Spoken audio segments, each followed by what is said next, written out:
Okay, at the moment I'm exactly in the middle of the very, very thin line that I usually have between my very, very good mood before the point where it switches to a bad mood when I have to make way too many retakes. So to not switch over to the bad mood, I will pull this take through no matter what, because I had a silly attempt that turned out to sound very sarcastic for some reason, and I had a perfectly fine attempt, but in that one I forgot something really important, and I don't like to forget something really important, especially if I review something. Obviously. Okay, so today I am going to review the Xiaomi Mi Air 13, a device that I actually never expected to be able to review, but thanks to the awesome, super nice guys from Trading Shenzhen, I'm able to do just that. And that's why you definitely should check out their links right now. Or maybe wait a few minutes and wait for this review to be finished and then head over to that. But I've already wasted way enough of your, oh yeah, way enough, yeah. You get what I mean. Way more than enough of your precious time. But I said I will pull through. As you can see here, compared to the MacBook Pro 13 Retina late 2013 model, so not the most current one, it is a little bit small. It is a little bit thinner, but most importantly, it is lightweighter, which is not a real word, but it is lighter. Because the MacBook weighs 1.57 kilograms, where this one only weighs 1.28 kilograms. Of course, it's not of the same quality build, but still not bad at all. If we look here at the front, no logo here, there is a little bit of some pressing sound, which makes it feel a little bit cheap at first, but I got over that definitely quite quickly. We have some rubber feet that protect it quite well from sliding here, no problems here.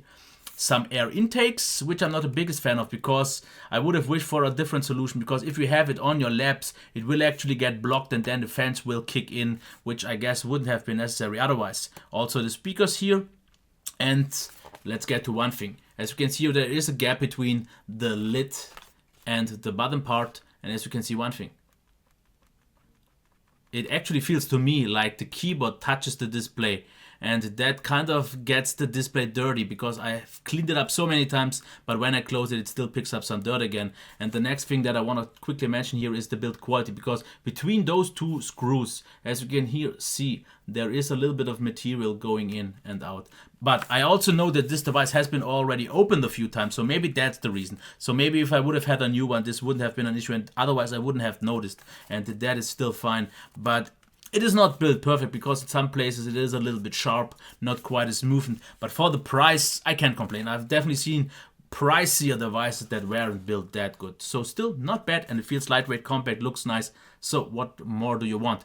Here on the left side we have the full-size HDMI, USB 3.0, headphone jack. On the front, something I really love to see is a cutout to actually open it. And on the right side, USB 3.0. Once again, USB Type-C and a status LED or charging LED. It is not Thunderbolt though, so don't expect that. In case you want to open it, which is actually easily possible, just remove all those Torx screws and one here below that. You can then take it off and insert a second SSD or replace the first one. That is all no problem. So that would have been it. So let's check if we can open it with one hand, and I already know what will happen. Yes, it is possible, but I also want to mention one thing, because you can quickly open it, and the stiffness of the hinge, if you want to close it, is actually really good because stiff.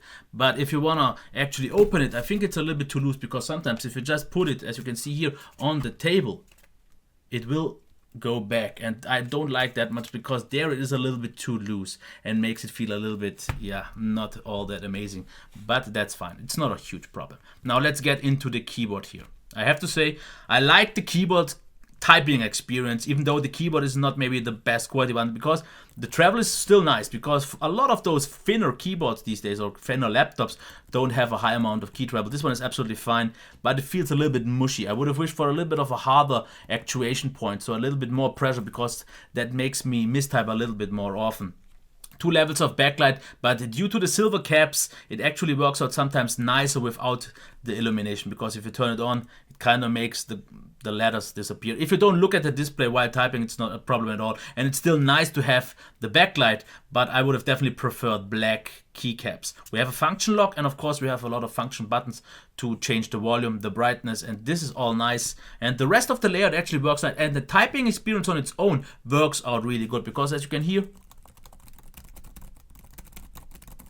It's a quiet keyboard, doesn't actually click so much as the MacBook. And the typing experience, as I said, is really, really good. The slightly mushy feel is actually something you will get used to really, really quickly.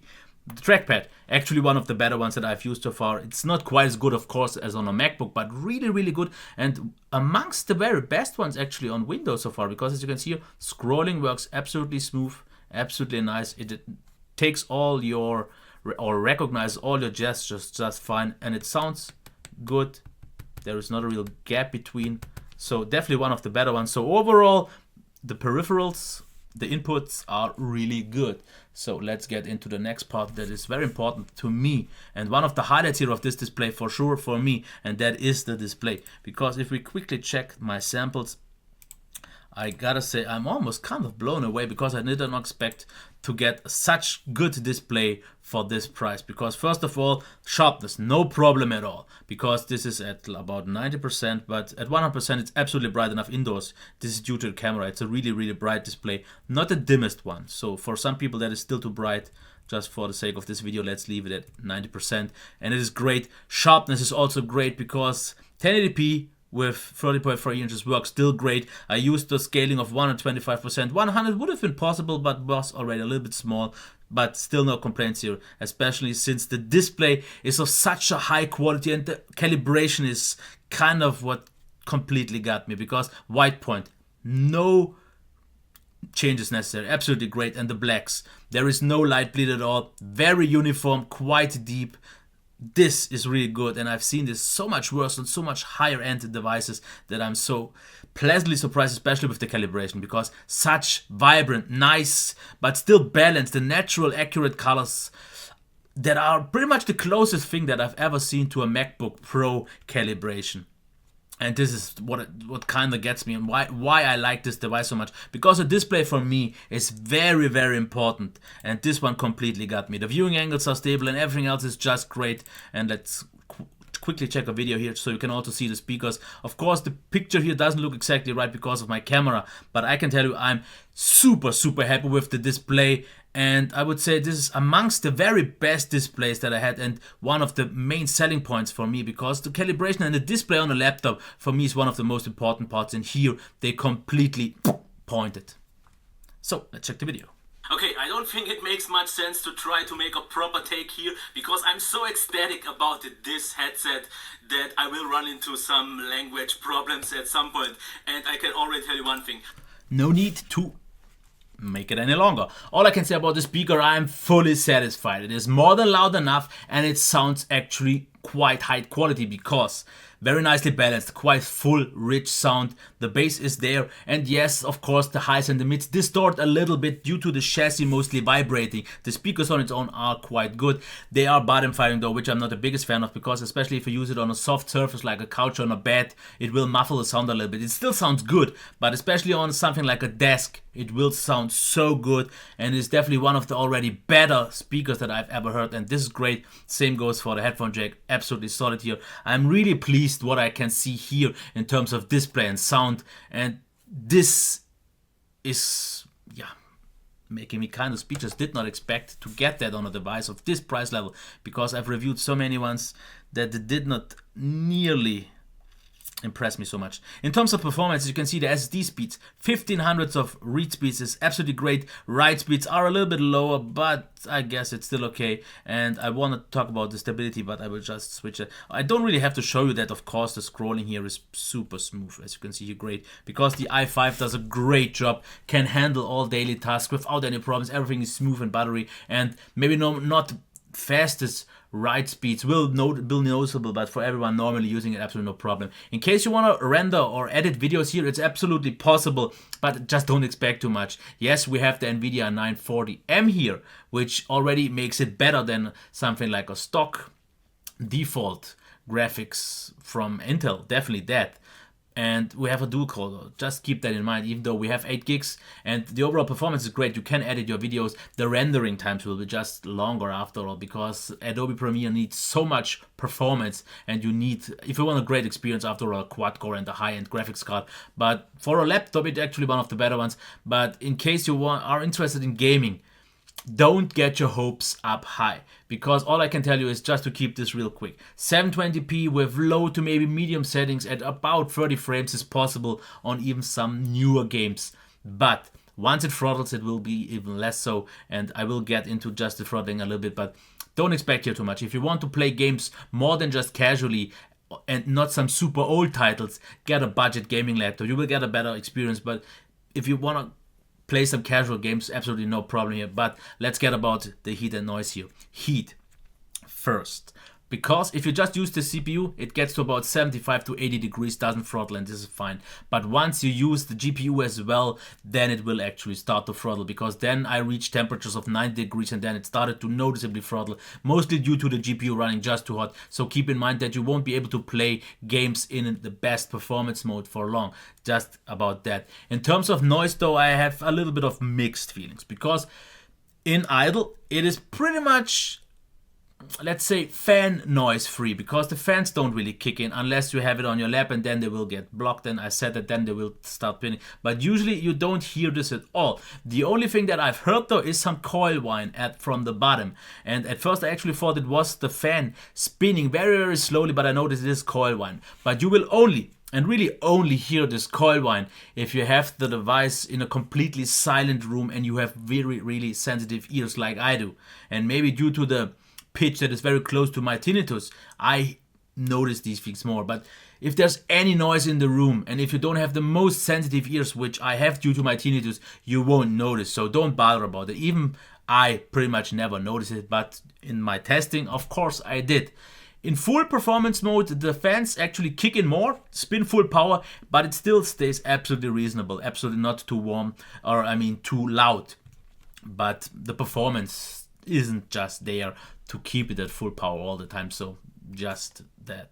Okay, in terms of battery life, I don't have actually any charge times, which I usually always have, but I forgot to do it sometimes. I would expect for it to charge between 1 hour and 40 to 2 hours. That's what I've seen about that. But the battery life is actually something that I'm really surprised by, because I got something from about 5 hours with a little bit heavier mixed use to about 7 hours to slider or lighter mixed use, which is already good. I used a brightness of about 40 or sometimes 50%. 40 sometimes was a little bit dull. 50 was more than pleasing. I never really needed more. And then the battery life is actually really good, because I don't get it here on this level with my MacBook at anywhere else. And actually 6.5 on average that I got is amongst the better ones. Actually really, really good. And I guess this doesn't sound much to you if you've seen other reviews, but keep one thing in mind: I usually get like 1, 2, or even 3 hours less than anyone else. I don't know, maybe I use a higher brightness or just use the devices a little bit different, but this, I can tell you from all the other reviews that I did on laptops, this is really, really good. In terms of software, not much to say here, because actually out of the box it comes with the Chinese version of Windows 10, which I don't have here because the awesome guys from Trading Shenzhen installed me the German version. Of course, you could just get your own installed that, or you can just buy it for a little bit extra on their site, which is absolutely a problem. My install of Windows 10 is a little bit bogged though, because I could not use GeForce Experience at all. It just didn't open. Every time it says it had to shut down, try it once again, it didn't work. I guess if I make a clean install it would work out, but I just wanted to mention. Otherwise it is just clean, stock, bloat-free Windows, so all is fine here. Nothing to really add here, nothing really special or something like that. Pretty much standard cost. So let's get to the pros and cons to cover those real quick, and the review for some reason is longer than I expected it to be. So, pros: light and compact. Absolutely it is, and it feels great overall. Maybe not the highest quality, but for this price, definitely more than you should expect. Quite good keyboard. I could almost say very good, because it is a little bit mushy, but the typing experience is great. And we have a very good trackpad, one of the better ones. This is great to see. Surprisingly top-notch display. Like I already said, this is one of my highlights here, because I have not had many laptops that actually satisfied me so much, and I would actually almost call this the next best thing to a MacBook Pro 13 Retina display. Really, really great, mostly due to the high quality and especially really good calibration. Solid speakers, absolutely satisfying, absolutely great. Very good daily use performance. For everything what you want to do, absolutely fine. But don't expect it to be a video rendering machine or anything like that. And also no gaming console or anything like that. 720p with low to medium, that's all you can expect at best. Now let's get to the negative parts, but don't take these too serious, and I will kind of soften them anyways now. Minor build and design flaws. As I said, the one thing that I mostly don't like is the keyboard touching the display. That is the one thing. The build issues that I've noticed, I guess, are due to the opening. So not really a big problem. The loose hinge. Yeah, not really sure what to add here. It's not a big problem, but it makes the device feel a little bit cheaper than it is if you put it on your desk and then it wobbles a little bit. But that's a minor thing. Therefore, it is quite stiff though when you want to close it. Slightly mushy keyboard, but it doesn't get hindered in terms of the very good typing experience. Keyboard touches display, I've said that already. Silver keycaps. I guess maybe personal preference, but I prefer black ones, especially due to the lighting. Then it's just easier to see, but it is what it is. Audible coil whine. Like I said, you will most probably never hear it. And I just heard it because I know what to listen to or what to listen for when I do my reviews. And otherwise, in normal use, I did not notice. Fans get blocked in lab use. That is a little bit unfortunate. It is a common mistake that a lot of laptops do, in my opinion. Yes, and of course, it's great on a desk because it can suck in the cold air. But it's called a laptop for a good reason. It's meant to be used on a lap sometimes, and then it doesn't work out so great, especially if you block too much of that intake. But that is pretty much already it. Whoa, that was wrong. Let's talk about value here. Priced at around, I have no idea how much, because it really depends on where you buy it from. At the moment, it's around 770 euros on tradingshenzhen.com. Of course, some shipping costs will be there and maybe taxes in some cases, and if you want the proper version, but I would say at around 850. It's definitely not a bad deal because it is, after all, high quality. And like I said, display and sound, the very two important or most important parts for me, have been nailed here completely. So it's definitely worth the price. But if I look at some other device on the market, an i5 and the 940M are already available on some Asus devices, and some HP devices aren't too far off. So if you want to still get a great device and pay a little bit less than on some competitors, it is absolutely worth it. But I still have to say that it's mostly due to the import costs, just not as cheap as it could be, especially in China. This is kind of the device to get, because there, what you get for the money you pay for, you get an excellent device. It always depends on what price you get it for. Usually they should be quite fine, and it's definitely well worth the 800, maybe even 900, depending on what you pay for it, but it's maybe not that great of a deal here. And this is where I want to leave it, I guess. I definitely like it a lot, and I could easily replace my current MacBook Pro 13 against this one, and I wouldn't really have a weaker experience at all, because the display is not quite on that level, because I think this is one of the most stunning displays on the MacBook Pro 13, but this one is so good. And then it is just running Windows 10 natively, where I have mine just running via Boot Camp. The rest, although absolutely more than fine, depending on what you do for it, because for some reason I don't think the 940M was necessary here if it can't be handled due to the heat. If they would have just used a normal graphics, it would have been already nice enough, because they could have saved some money, make the device maybe a little bit longer lasting, because gaming isn't really a thing here anyways. And I don't really know what to add here. The video is way too long, but once again, thanks once again to the really great guys, especially Peter here from Trading Shenzhen here, who got me this device to review. So check out the links. Anything else down there in the description below if you liked it, you know the rest, comments and all that. And don't forget that I wish you a nice day. Yeah, until next time, bye.